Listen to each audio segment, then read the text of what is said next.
ne balimaw bi an sigi kun ye mun ye min ye Alfousseni Sanu n'o y'an ka ministre de l'économie a bɔra ka kuma ko Mali bɛ ka sɔrɔ kɛ bi ko a ka bon hakili ma ko Mali bɛ ka hɛrɛ sɔrɔ bi ko a ka bon hakili ma an bɛ an da don o la n'an tɛmɛna ka bɔ yen nɔ minisima olu tɛ fɛ ka bɔ Mali kɔnɔ ne y'a fɔ yan dɛ n ko kalo 6 de dira minisima ma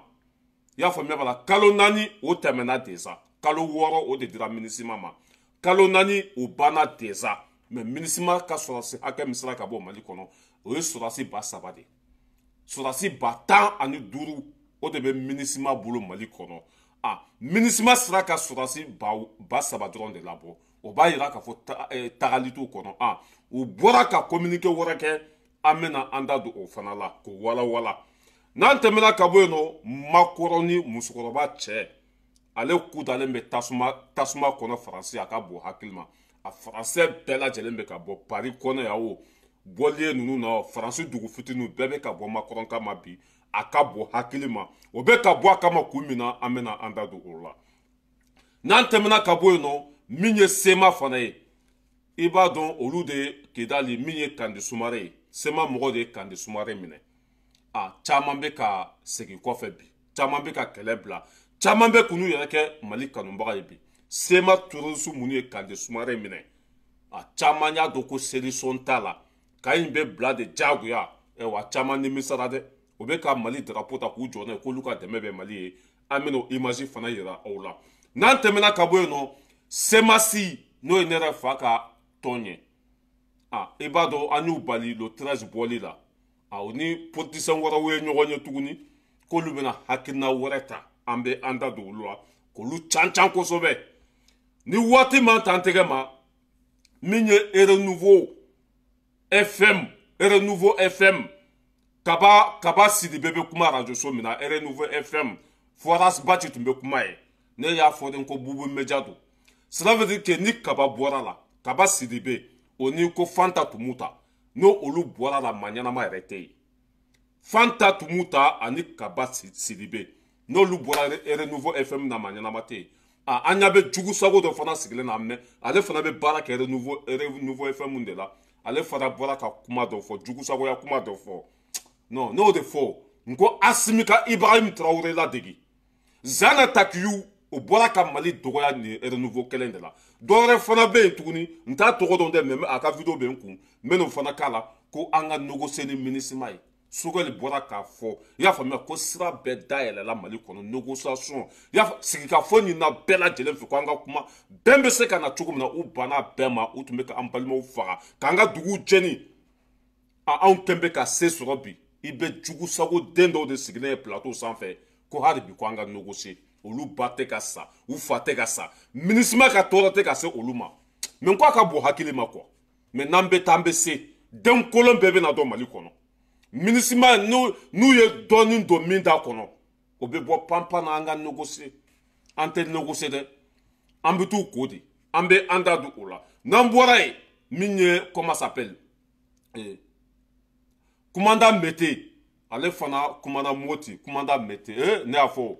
n ko commandant Mete n ko fasoden jugu don ne y'a fɔ commandant Mete n ko fasoden jugu don cela veut dire k'a bɛ jugu de ka côté la mais a tɛ fɛ k'o yira a tɛ fɛ o ka dɔn a ka vidéo dɔ bɛ yen an bɛ n'o fana k'a la commandant Mete n'an tɛmɛna ka bɔ yen nɔ Maliki Konate ale kɛra wajulikɛla ye bi sujet ka ca dɛ a b'a partager maximum a bɛɛ nafa ka bon a bɛɛ ka ɲi Maliki Konate o kɛra wajulikɛla ye an bɛna a ka vidéo k'a la bɛɛ lajɛlen bɛna ye n'an tɛmɛna ka bɔ yen nɔ Fanta Sise mɔgɔ caman y'an wele k'an ka Samasegu deli walasa a bɛ se ka Fanta Sise bila cogo min na depuis bi ma se mɔgɔ fɔlɔ min kɛra Fanta fɛ mɔgɔ fɔlɔ min ye Fanta layɛlɛ réseau sanfɛ ne don k'a ladon CDR kɔnɔ ka vidéo kɛ cogo yira la ne de y'a kɛ Fanta Sise mais ne de labanna ka tigɛ Fanta Sise la ka tila k'a ɲini a fɛ k'a ka jigin ka bɔ réseau sanfɛ nin tɛ muso danbe tɛ nin ye quoi surtout ale bɛ nkalon minnu tigɛ n ye ladilikan sugu bɛɛ lajɛlen di Fanta ma ko nin tɛ musow ka baara ye a ka jigin ka bɔ yen i y'i cɛ bila ka na k'i denw bila ka na c'est que a ye sansi sɔrɔ mɔgɔ ma sansi ɲɔgɔn sɔrɔ n ko a ka jigin ka bɔ réseau sanfɛ a banna ka jigin denmisɛnnin karakara a bɛ hurunkunbɛ de ɲini a ye ne yɛrɛ fa nɛnɛ ka ne ba nɛnɛ ka nkalon da n kɔrɔmuso la o bɛɛ kɛra yan an tun y'a minɛ k'a datugu garidabi la mali kɔnɔ tile fila salon k'a bila garidabi la tile fila ture y'a ko an ka yafa ɲɔgɔn ma a y'a faamuya b'a la ka tila ka kangari gɛlɛn k'o da Fanta Sise mais denmisɛnnin karakara a bɛ hurunkunbɛ de ɲini Fanta Sise mago sara pewu a kɔ jenina a ɲɛ jenina an bɛna an da don o fana la ne balimaw bi ye le 16 octobre 2023 bi ye lundi le 16 octobre 2023 an bɛ musobaw ka musoba fo Batuli a bɛ ka fantanw dɛmɛ bi a ka bon hakilima dugu tɛ yen a ka dɛmɛ tɛ se yɔrɔ min na quartier tɛ yen a ka dɛmɛ tɛ ka se yɔrɔ min na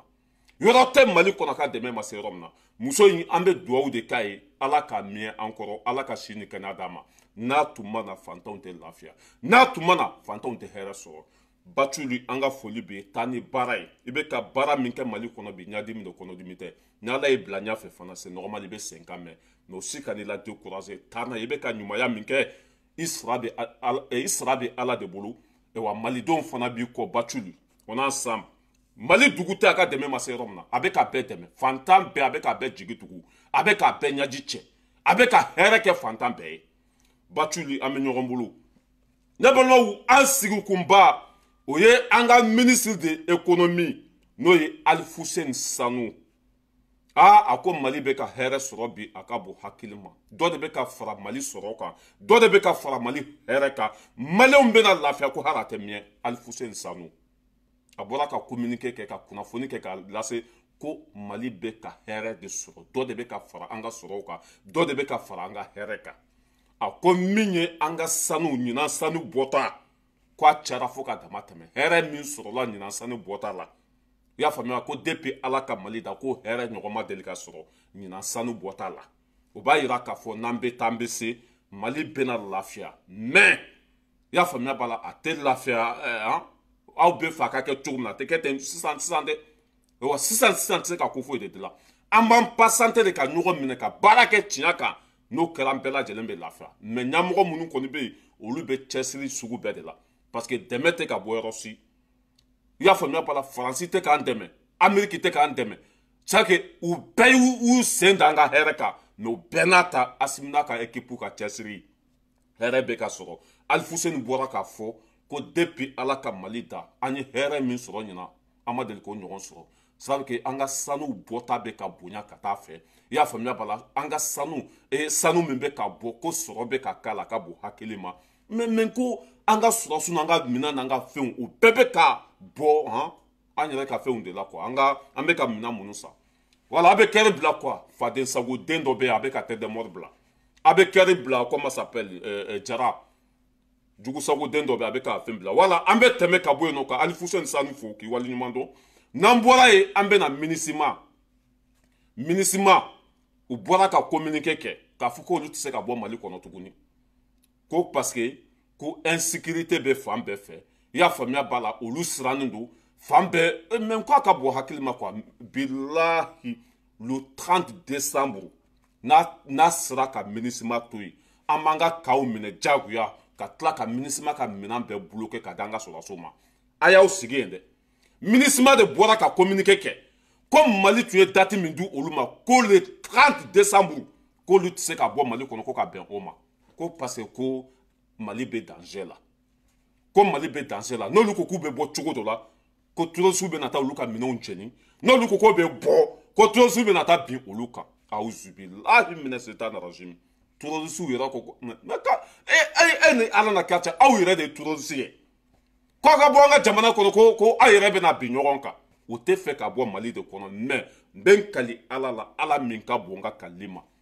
ni le 31 décembre sera ka cɛ o cɛ to Mali kɔnɔ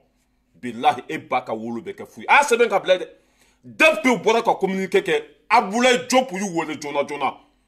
k'u k'u tile fali sanfɛ dɔ tɛna fara date kan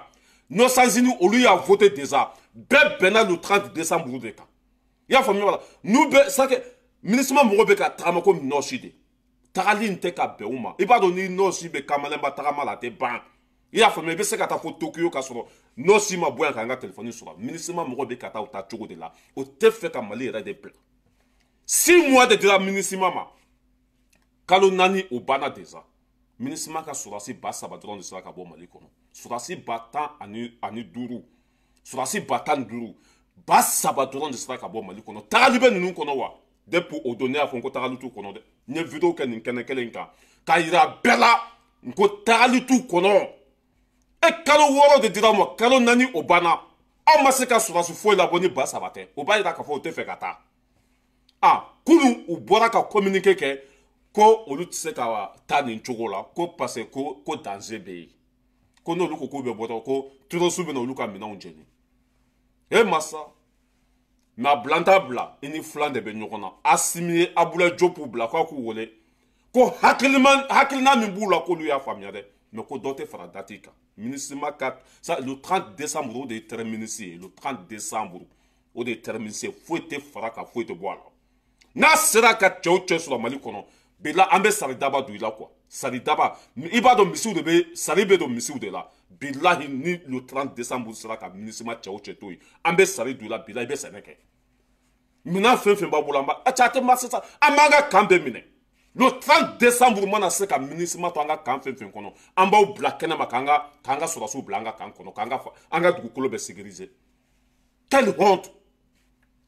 Aw nana kojugu kolokolo an ka jamana kɔnɔ aw yɛrɛ de terroriste ye. A ko aw tɛ se ka bɔ Mali kɔnɔ ko danger bɛ yen. O tɛ fɛ ka taa de. Mali ka di kojugu k'u to Mali kɔnɔ u bɛ wariba de sɔrɔ k'u to Mali kɔnɔ u bɛ sarabaw de sɔrɔ k'u to Mali kɔnɔ u bɛ bɛnja sugu bɛɛ de sɔrɔ. Mais o banna pewu an yɛrɛ bɛ se k'an ka lakana k'an yɛrɛ bɛ se k'an ka fɛn bɛɛ kɛ. A tɛ to yen dɛ. Wallahi hali ni jahanama de bɛ yen bilahi aw bɛ jahanama cɛ ci ka taa aw ka dugu la. Aw ka sira la aw bɛ sira mun minɛ ka taa aw ka duguw la. Bilahi hali ni jahanama de bɛ yen n ye n kali Ala la le 30 décembre bilahi aw bɛ Mali bila. Fura t'a la dɛ. Asimi de bɛ yen a tɛ kuma fila fɔ. Abulaye Diop y'a wele depuis kunu k'aw bɛ sira min kan k'a y'a bila. Aw bɛ sira min kan k'aw k'a bila. Aw y'a labɛn aw ka bɔ an ka jamana kɔnɔ. Abulaye Diop y'o f'u ye. Dɔ tɛ fara kan bilahi. Foyi tɛ fara kan mandat kan. Foyi tɛ fara kan date kan. N'a sera bɛ bɔ an ka jamana de kɔnɔ parce que aw de bɛ k'aw faga. Terroriste bɛ kɛ comment ça s'appelle requête minnu fili bilahi de bɛ k'a d'u ma. An ka attaque misɛnnin fɛn fɛn bɛ ka kɛ Mali kɔnɔ bi aw de b'a bɛɛ kɔfɛ. A bɛɛ preuve b'an bolo a bɛɛ dalilu b'an bolo. K'aw bɛ to anw ka jamana kɔnɔ tuguni ko ka tiɲɛni wɛrɛ ladon anw kun. A tɛ marché bi a tɛ marché sini. Aw b'aw ku n'a kala ta ka bɔ an ka jamana kɔnɔ. Aw ku a n'a kala a b'a ta ka bɔ an ka jamana kɔnɔ. Kuma fa n'a ba filɛ. Bilahi an b'a ɲini maliyɛnden bɛɛ lajɛlen fɛ. Bɛɛ k'i ka bere labɛn. Bɛɛ k'i ka bese labɛn. I y'a faamuya bɛɛ k'i ka kabakuru labɛn. I bɛ se ka min kɛ a kɛ. Bɛɛ jɔlen ka to yanni le 30 décembre cɛ. An ka sɔrɔdasiw yɛrɛ kana équiper MINUSMA la dɛ. Population dɔrɔn ka équiper o la. Kuma fa n'a ba filɛ. Le 30 décembre an ka sɔrɔdasiw kana foyi kɛ. Population dɔrɔn ka équiper o la. Bilahi ni le 30 décembre y'aw sɔrɔ yen. An bɛ ko d'aw ka garankɛ ma min da Bagolo kan. K'a filidenw ala jugu. Aw yɛrɛ ye terroriste ye. Ko ni olu ko k'o bɛ bɔ Mali kɔnɔ. Ko terroriste bɛ na olu attaquer. O bɛ n'u ka mais nous sommes pas cons. Nous sommes pas bêtes. Nous sommes pas des idiots. Aw de ye terroriste ye. Aw de ye Mali cibaga ye. Aw yɛrɛ bɛ se ka taa bi aw yɛrɛ kan cogo jumɛn? U ma tiɲɛ de fɔ o tɛ fɛ ka bɔ. Aw de ye terroriste ye. Comment ça se fait qu'aw bɛ se ka taa bi aw yɛrɛ kan cogo jumɛn? Aw bɛ se k'aw yɛrɛ ka minɛn jeni cogo jumɛn? Mais c'est faux, c'est archi faux. O tɛ fɛ k'an ka jamana bila de mais u b'a bila. Aw bɔra ka nin communiqué de kɛ k'olu tɛ se ka bɔ Mali kɔnɔ sisan ko parce que ko danger bɛ fan bɛɛ fɛ. Ko n'olu ko k'u bɛ bɔ ko minɛn minnu b'olu bolo ko terroriste b'a bɛɛ jeni. N'aw yɛrɛ ye aw yɛrɛ ka minɛn jeni c'est pas grave. An mago b'an ka jamana dɔrɔn de la c'est tout. N'aw yɛrɛ ye aw yɛrɛ ka minɛn jeni alhamdulillah. An mago b'an ka jamana de la dɛ. Danger bɛ o danger tɛ o bɛɛ y'aw kungo de. Aw de ye nin danger in créé. Aw de ye nin kojugu in ladon Mali kɔnɔ ye. Aw de bɛ nin fitinɛ in kɔfɛ. N'aw yɛrɛ ye ɲɔgɔn faga o y'aw kungo ye. Anw ka pa paga t'a la. Anw mago b'an ka kan na tout de suite. An mago b'an ka kan na sisan kuma fa n'a ba filɛ. Le 30 décembre bilahi n'a sera ka cɛw cɛ sɔrɔ yen. Wallahi an bɛ minɛ ka taa n'i ye foro la bilahi. Le 30 décembre n'a sera ka MINUSMA ka cɛw cɛ sɔrɔ yen. E bɛ taa sɛnɛ kɛ ka fantanw balo Mali kɔnɔ. Ala jugu kafiri den bɔnɛma wolo ninnu. An bɛ tɛmɛ ka bɔ yen nɔ. An bɛ na Makɔrɔ musokɔrɔba cɛ. français bɛ murutilen do bi français bɛ diminen do bi Macron ɲugun bɛ français bɛɛ la bi k'a da kun jumɛn kan a ka mara a wolola tɔɲɔ de la a ka mara a wolola tɔɲɔ dɔrɔn de la depuis cɛnin sigira faransi kun na bilahi diɲɛ bɛɛ tigɛra faransi la diɲɛ bɛɛ bɛ k'i tɛgɛ bɔ faransi bolo parce que a tɛ politiki dɔn ale tun ye wari marala de ale tun bɛ baara kɛ banki de kɔnɔ o y'o de ta ka na bila jamana kun na a tɛ politiki dɔn foyi ale bɛ fɛn bɛɛ kɛ ni fanga de wa a tɛ fantan fɛ a bɛ waritigiw de fɛ Macron ni waritigiw de bɛ tɛgɛ minɛ ɲɔgɔn bolo jamana in kɔnɔ yan fantanw de bɛ impôt sara waritigiw t'a sara musokɔrɔba cɛ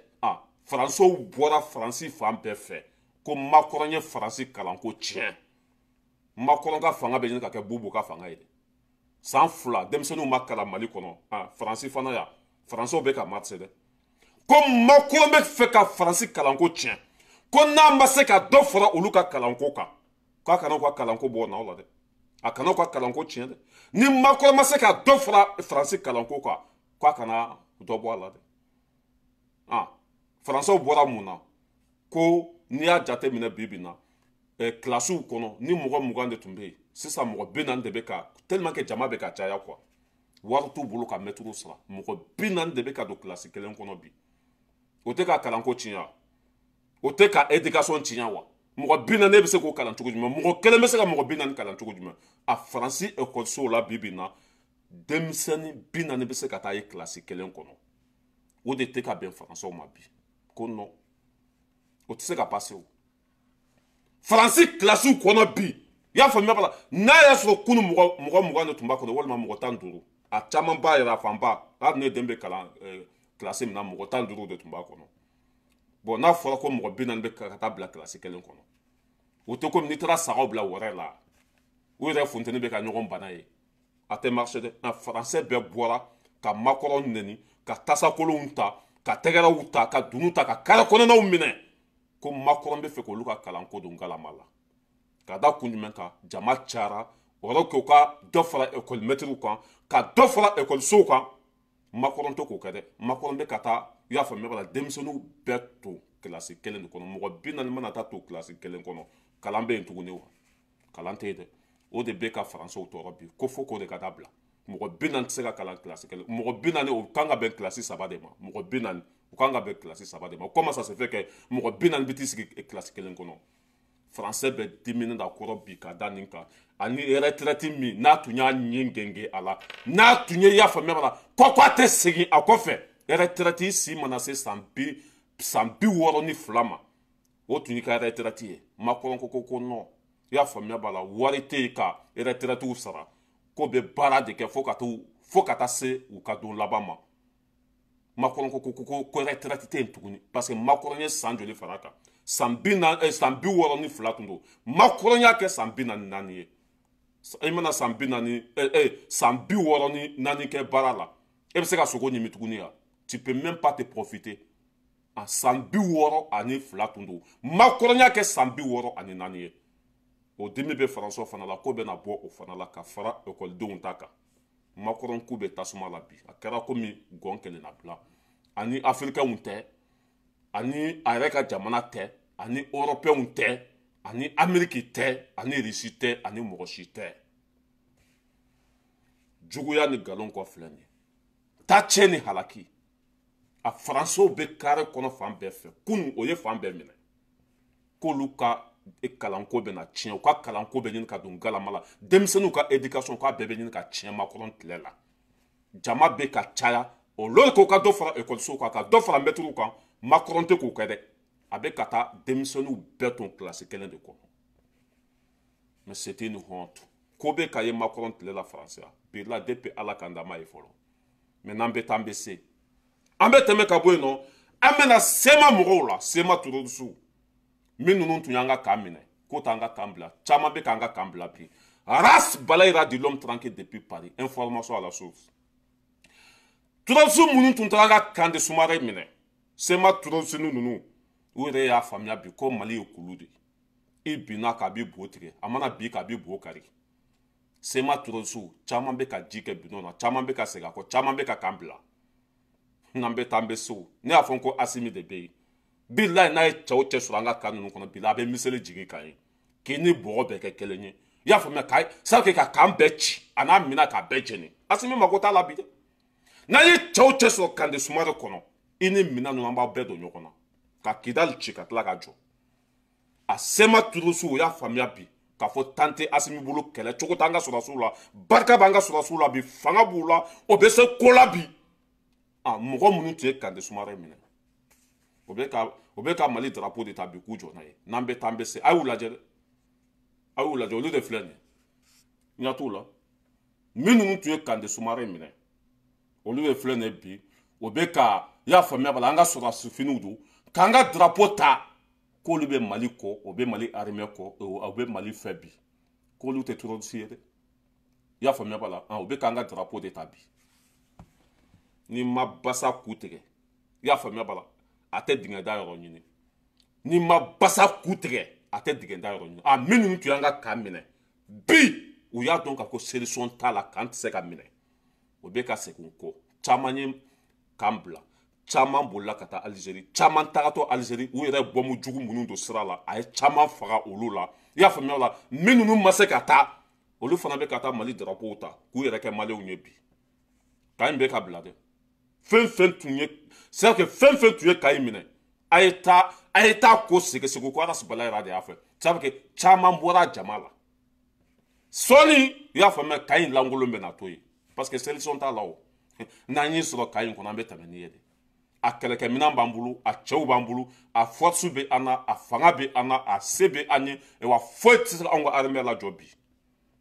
foyi tɛ se ka Mali armée lajɔ bi o tun ye Kande Soumaré minɛ k'olu tɛ bɔ yen ka tila ka mobili kolon siri parce que minɛn tɛ yen o Kande Soumaré minɛn tɛ yen Assimi minɛn kura fɛn fɛn san Assimi ma don Kidali an ka minɛn kura fɛn fɛn bɔra Irisi a den kelen i y'a faamuya Assimi m'a bila ka taa Kidali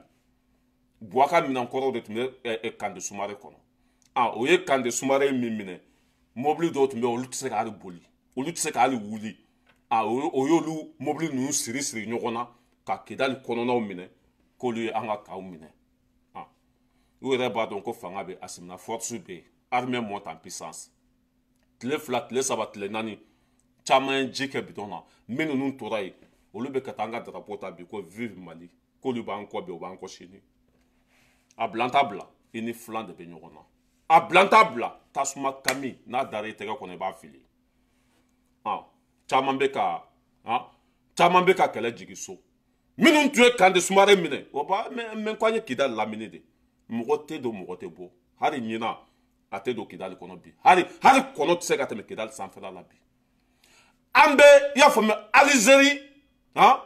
ani Kidali ni ɲɔgɔn cɛ Algérie Kidali ni ɲɔgɔn cɛ an ka sɔrɔsiw bɛ yen i y'a faamuya Kidali ni comment s'appelle Niger ni ɲɔgɔn cɛ Mali sɔrɔsiw bɛ yen Kidali c'est que Kidali bɛ camancɛ de la ko an y'a entouré de mɔgɔ tɛ don mɔgɔ tɛ bɔ o ye bɔmu jugu minnu don dugukolo duguma an bɛ k'olu bɛɛ labɔ fɔlɔ an b'olu baara la ka don Kidali kɔnɔ a bɛ komi i y'a faamuya ka taa ji soli ka min o baara yɛrɛ banna déjà n'a fɔra ko an ka sɔrɔsiw ye Kidali lamunumunu mɔgɔ tɛ don mɔgɔ tɛ bɔ baara ma ban fali sara boci banna bɛɛ k'i hakili sigi ko foyi tɛ yen minnu tun ye Kande Soumaré minɛ olu fana k'u ye kɛlɛ bila i ɲɛ t'a la an ka drapeau de b'u bolo sisan u jɔlen filɛ lagasaden ninnu u jɔlen filɛ nin ye k'olu tɛ kɛlɛ la tuguni olu ye maliyɛnw de ye o tun ye kan minɛ de ko négociation tɛ yen dɛ n'an ye cɛ sɔrɔ an bɛ batari sauter négociation tɛ yen an bɛ tɛmɛ ka bɔ yen nɔ an bɛ na semasi mɔgɔw la ne yɛrɛ fa ka tɔn semasi mɔgɔw an y'u bali k'u tɛ bɔ le 13 e k'o lajɛ dɛ u bɛɛ de filɛ nin ye o ye wotoro puselaw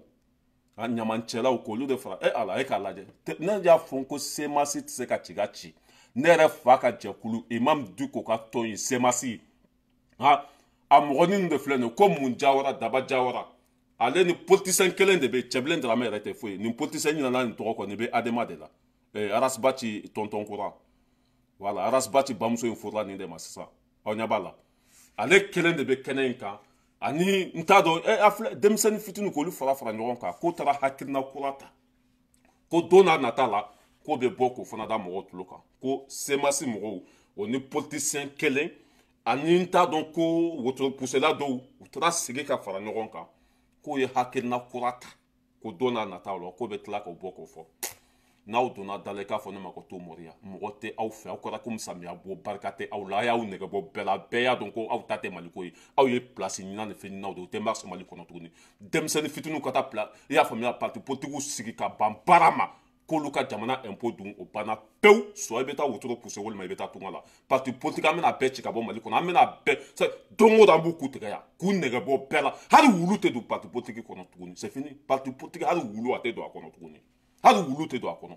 ninnu de y'an fa n'an baw faga k'an ka jamana ci e ko k'aw bɛ bɔn o don maliyɛn den bɛɛ y'a daji tu aw kunna ka tigɛ aw la a tɛ k'a bɛ taa ɲɔgɔn ye tuguni ko a bɛ na hakɛ a bɛ taa min a bɛ taa kun fara kogo kun wa denmisɛnnin kara a bɛ hurunkunbɛ de ɲini a ye kɔntine ka ɲɔgɔn ye mɛ a tɛ marché o a tɛ marché dɛ wa daba ni mi cogo de i bɛ taa kaso la dɛ daba jawara semasi président walima u ka secrétaire de je sais pas ni mi cogo de i bɛ taa kaso la dɛ nin ko in bila i k'i sen bɔ a la maa tɛna kɛ e fɛ maa tɛna tugu i kɔ maa tɛna don i ka jɛkulu in kɔnɔ c'est fini maliyɛn bɛɛ ko asimi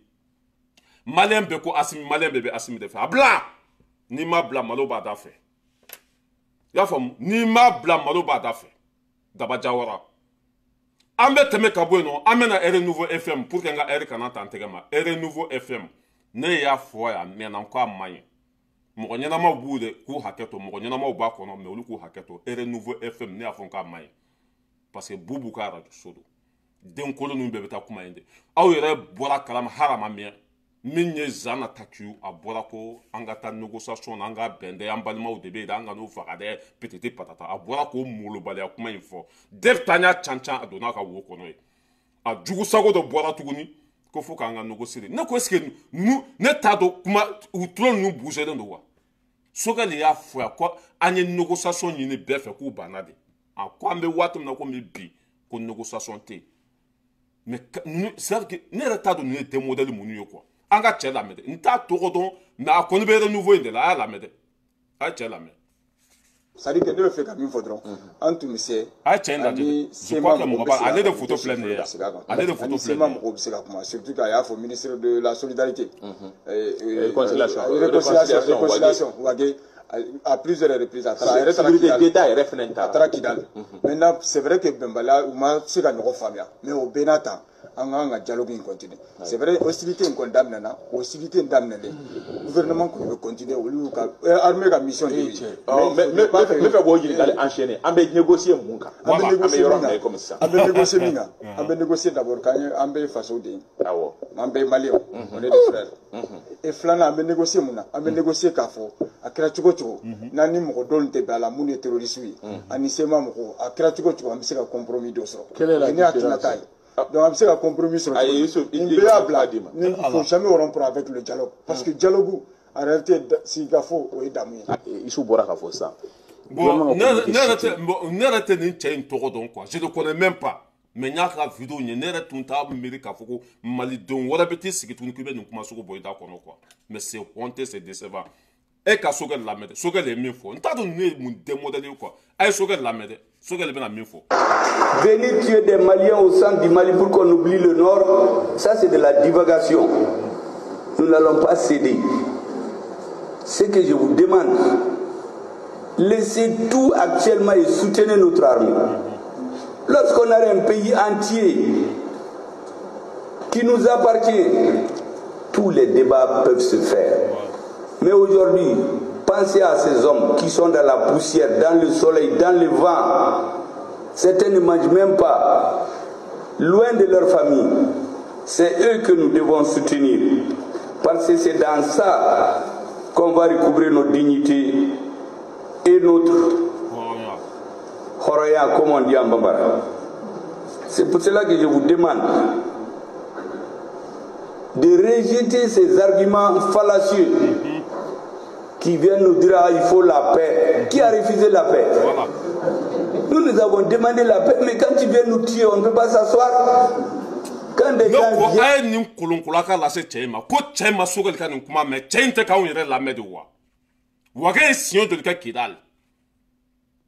négociation joli kɛra ni sema mɔgɔw ye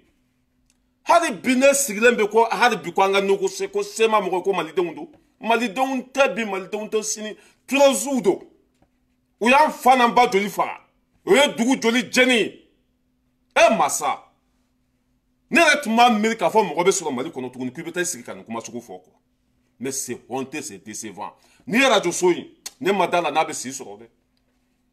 a jugu sago bɛɛ bɛ kuma yen de fasoden jugu in bɛɛ bɛ n ko Arasibaci tun bɛ kuma radio so in de la Arasibaci kelen Kaw Jim ninnu bɛɛ bɛ kuma ni radio so in de la Bubu Media Bubu ka radio so dɔ Renouveau e bɛ se ka t'i sigi bi ko an ka négocier kɛlɛ ban waati Mali dugukolo bɛɛ kɛra an ta ye waati min na ko an ka négocier comme i fa ma sa i ba ma sa i den ma sa i somɔgɔ ma sa o de la hali bi e natalen bɛ ninnu na e natalen bɛ ninnu na négociation tɛ yen dɛ an ye négociation ɲini depuis 2012 2013 2014 2015 Assimi ninnu nalen Wage siɲɛ joli kɛ Kidal a bɛɛ n'a tɔ ma sɔn ka marifa bila bɛɛ an bɛ k'an ka dugu récupérer bɛ t'i sigi ko non an denw don an somɔgɔw don maliyɛnw don an ka négocier mais toi tu viens de où là i ye kabila bɛɛ kumasulu i ɲugun bɛ maliden bɛɛ la bi a y'a kɛ ala kama a ye taɲini dabila aw ka jamana in bonya ten sa a ye kɛ danbetigi ye ka kɛ hɔrɔn ye avant de parler faut y réfléchir yanni ka t'i sigi ka kuma miiri fɔlɔ ni bɛ don jɔn kunkolo la jɔn bɛ nin ta ka baara kɛ n'a ye Sogɛli y'a fɔ hali a tɛ kalo kelen bɔ ko mɔgɔ minnu b'a la ko an ka négocier ko jɔn banna négociation ma mɔgɔ si ma ban négociation ma an ye négociation ɲini u fɛ k'u deli ka ko sugu bɛɛ kɛ wari tun bɛ cɛ ka d'u ma k'u ka sabali an bɛɛ de maliyɛn u bann'u ma k'an fa n'an baw faga k'an ka jamana ci bi an bɛ k'an ka jamana récupérer aw bɛ n'aw sigi cɛ n b'i bilen dɛ walahi ni ma sabali n b'i ku da tasuma la dɛ a ye cɛ in tɔgɔ ɲini k'a di a n'a photo n bɛ tila sa n bɛ cɛ in tɔgɔ n'a photo ɲini quoi parce que ne t'a dɔn nin ye mun den sugu ye quoi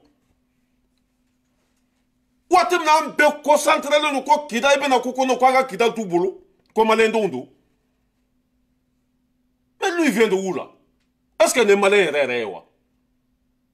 mais denmisɛnnin karakara a bɛ hurunkunbɛ de ɲini a ye continuer panpan na komi tɛnɛni mais c'est honteux c'est décevant an ka segin ka Sogɛ a ye nin vidéo in kolonkala k'a lasa ma a ye Sogɛ lamɛn a ye Sogɛ lamɛn.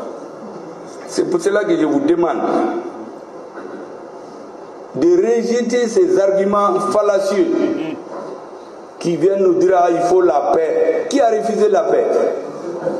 Nous avons demandé la paix, mais quand ils viennent nous tuer, on ne peut pas s'asseoir. Quand des gens viennent dans les médias, le gouvernement doit aller vers la paix. Le gouvernement n'a jamais refusé la paix. Et on a encore nommé son... Parce que ne yɛrɛ t'a dɔn sema mɔgɔ bɛ wari dɔ d'u ma wa ne yɛrɛ t'a dɔn ninnu ye mun démodelé quoi est ce que ne tun ye nin lamɛn dan bɛɛ kɛnɛ kan e tun kan ka kuma tuguni wa i b'a sɔrɔ a ye nin lamɛn mais mɔgɔ lankolonw don i b'a sɔrɔ a ye Sogɛli ka nin lamɛn dɛ mais denkolonw don quoi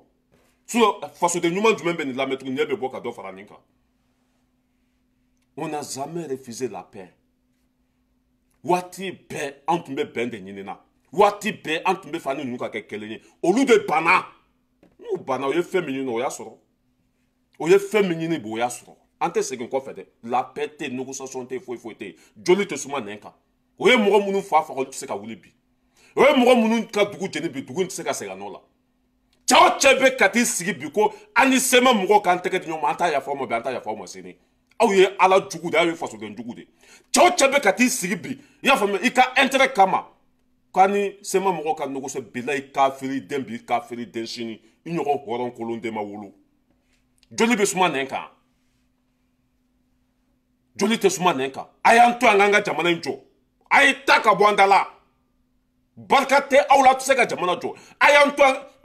ne kan sigira k'e jaabi o tɛ temps perdu ya ni y'i mankan mɛn nin tɛmɛnen kɔfɛ n bɛ n to faransa ka n bolo su ɲɛ n'a ye ni y'i mankan mɛn ka bilahi n bɛ n to faransa ka gagner ta i kama quoi n bɛ n to yan k'i cancan. Quelle honte! An bɛ tɛmɛ ka bɔ yen barika bannen ne balimaw Maliki Konate a kɛra alimami ye Maliki Konate a kɛra wajulikɛla ye Maliki Konate min tun bɛ terrorisiw nɔfɛ Mali kɔnɔ Maliki Konate min tun bɛ ka Mali ci Maliki Konate min tun bɛ ka Mali minɛ ka di juguw ma Maliki Konate a tuubira bi a bɛ ka wajuli de kɛ C'est que mani me mani si de malabolike Mali ke konate be ka wajuli ke Mali chilion kofe Mali blalen kofe kani sigi France abe wajuli de la jogo ta bolo tuguni a desele abe ka ala nyine bi a barka bane abe ka ala nyine bi domina setumbiye I masabali de I ka jamana di juguma ka jugu deme ki faso chi abi ana bate ka nyogonye ana musote ka nyogonye Mali nege bala shetaye atara Qur'an ta be wajulu ni ala delila mais ala kani chigata malla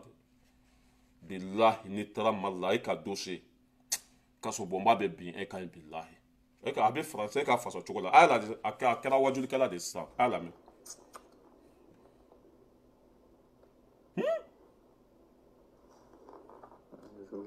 الشيطان الرجيم بسم الله الرحمن الرحيم الحمد لله رب العالمين الرحمن الرحيم مالي كديده زومبي بسم الله دو المامبي بسم الله دو إياك نستعين اهدنا الصراط المستقيم صراط الذين أنعمت عليهم غير المغضوب عليهم ولا الضالين non mali kadida o bela jeli shu be fa kasi ako sigidaw la a bɛ yɔrɔ o yɔrɔ donc su in na an bɛna ɲɔgɔn masala Ala subhanahu wa taala ka kuranɛba in na komi a fɔra cogo min na an balimakɛ Yusuf Tarawele ale ka challenge do ka se ka kuranɛba in ka se ka kalan maa minnu bɛ se ka arafu damadama kalan i ka se k'o kalan cogo min na ka se ka maa tɔw la encourager u fana ka se ka ka kuranɛ ka se ka kalan donc o challenge hukumu kɔnɔna na an fana y'a ŋaniya su in na ka se ka Ala subhanahu wa taala ka kuranɛba in kɔnɔ surantu Rahman ka se k'o kalan cogo min na ka se ka maa wɛrɛw fana encourager ka se ka Ala subhanahu wa taala ka kuranɛba in kalan komi a bɛ fɔ hadisa kɔnɔ cogoya min na Ibn Mas'ud ale ka hadisa dɔ la a b'a lakali Ala ka jɛba ma a ko alakira ko alayhi salatu wassalam k'a fɔ ko ni maa min ye kuranɛ kalan ko arafu kelen o arafu kelen n'an b'a fɔ o ma ko lɛtiri kelen o lɛtiri kelen k'i k'a dɔn k'a fɔ k'o ye baraji ye baraji kelen o kelen fana o ye sigiyɔrɔma 10 de donc k'a m'a fɔ ko alif lamim k'o ye arafu kelen dɛ ko nka alif o ye arafu kelen lam o ye arafu kelen mim o ye arafu kelen bon mba la joya ni mɔgɔ min mago b'a la I b'a fɔ dɔrɔn b'a ci ma Maliki Konate kɛra wajulikɛla de sisan e bɛ Ala ka nin kuranɛ sanuman in dɔn e ye nin kalanba in bɛɛ kɛ e tilala k'i faso ta ka di juguw ma k'i faso ci ka juguw dɛmɛ k'i faso ci e bɛ nin kuranɛ sanuman in dɔn e ye nin kalanba in bɛɛ kɛ nin dɔnniyaba in bɛɛ bɛ e la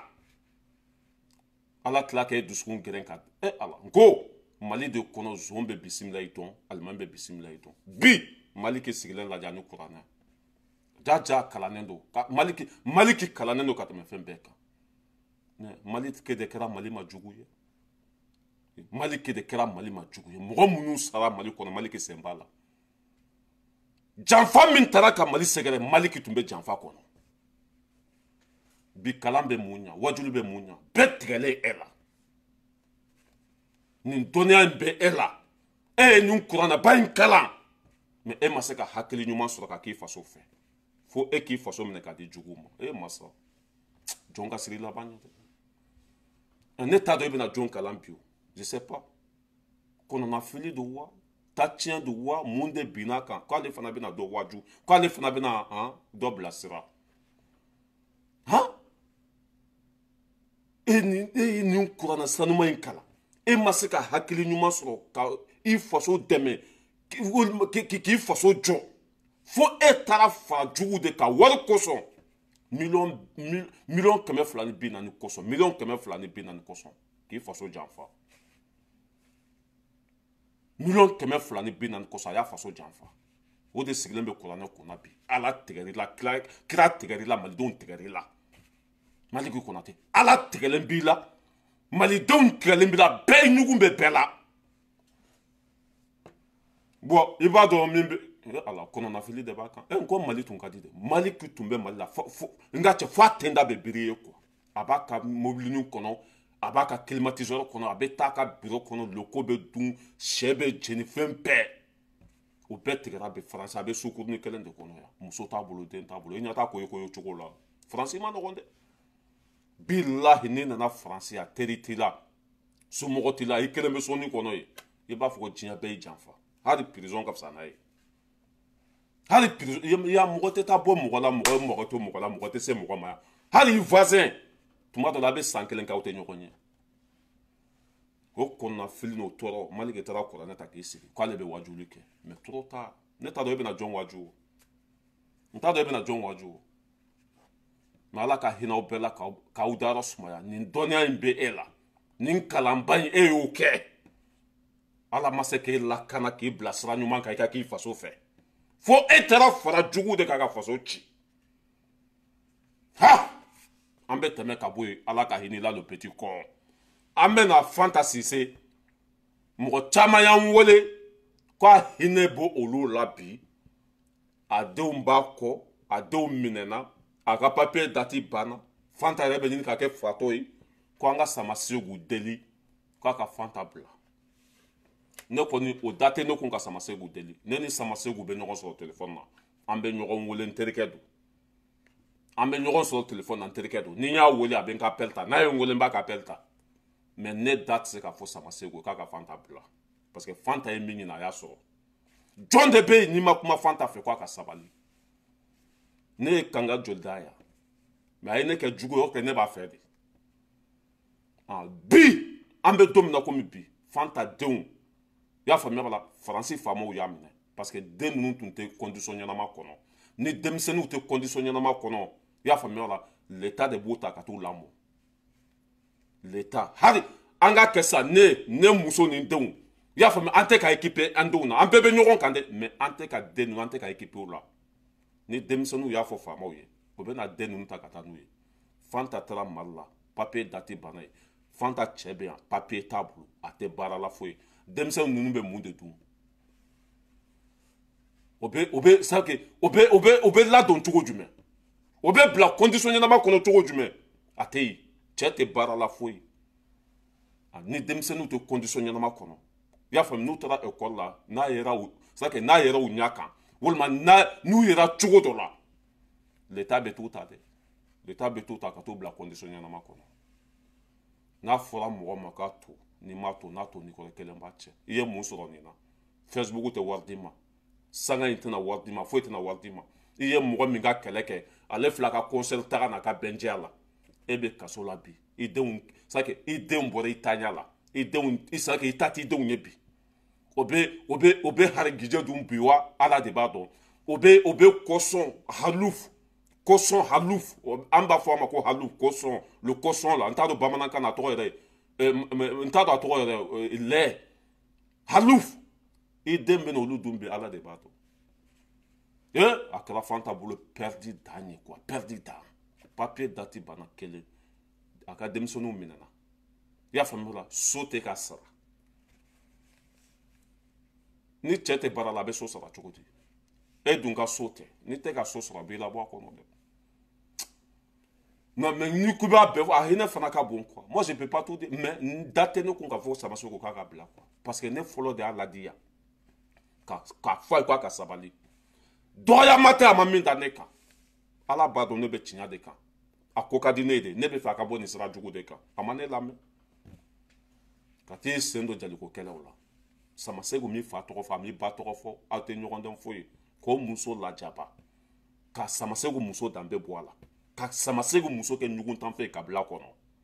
ka tila ka nkalonfin ta ka da Samaseko la k'o muso de Mohamed Jabi ye ka Hawa Ture Julankolon photo ka n'o yira video la sa comme ne ye Sogɛli ka Maliki ka video yira cogo min na ka n'a yira nin cogo la